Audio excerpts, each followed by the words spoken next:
It sounds absurd at first. The internet, a religion? It's just code, screens, routers, a tool, a distraction, a utility. But what if it's more than that?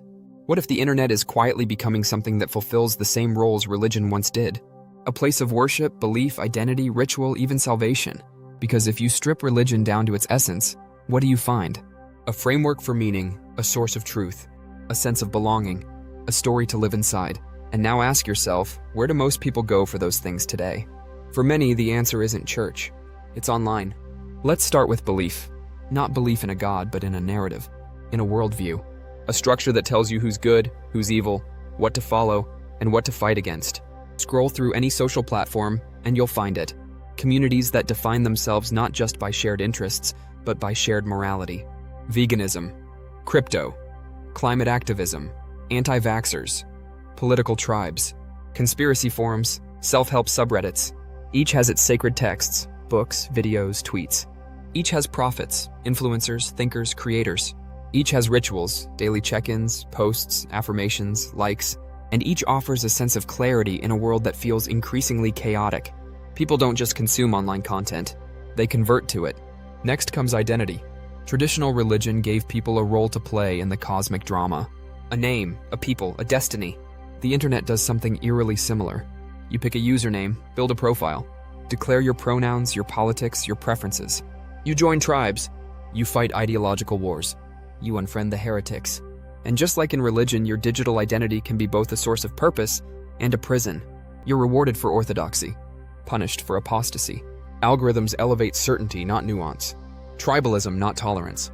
The internet lets you curate your truth, but it also makes it harder to escape the echo chamber. Then there's ritual.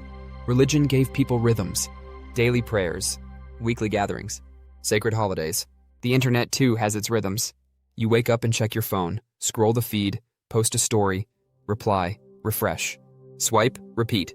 These aren't habits. They're rituals, performed compulsively, often unconsciously, anchoring you to a digital world that never sleeps. And instead of sacred spaces, we now have sacred interfaces.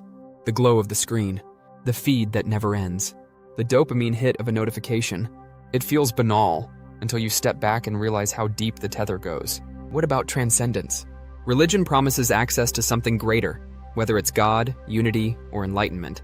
The internet offers its own form of transcendence, a chance to escape your body, your limitations, your mortality. You become a persona, a brand, a consciousness distributed across platforms, an idea that exists in timelines, comment sections, search histories. The physical self becomes secondary. You exist more vividly online than in your actual life.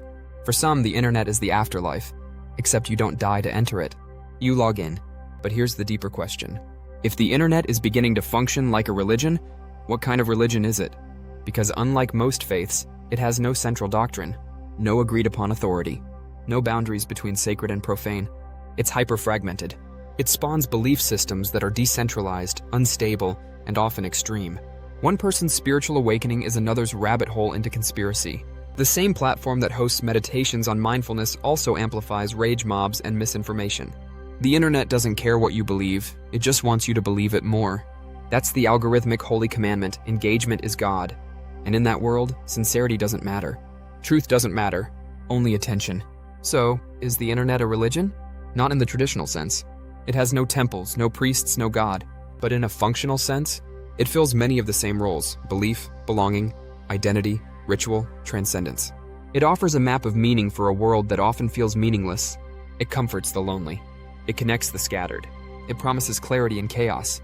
But unlike older religions, the internet asks nothing of us, except our time, our attention, and slowly, our autonomy. It doesn't demand faith. It rewards fixation. And maybe that's what makes it so powerful and so dangerous. Because the question isn't just whether the internet is becoming a religion. The question is whether we're becoming its disciples, without even realizing it. And if that's true, then maybe it's time to ask what we're actually worshiping, and whether it's still serving us, or if we've begun to serve it.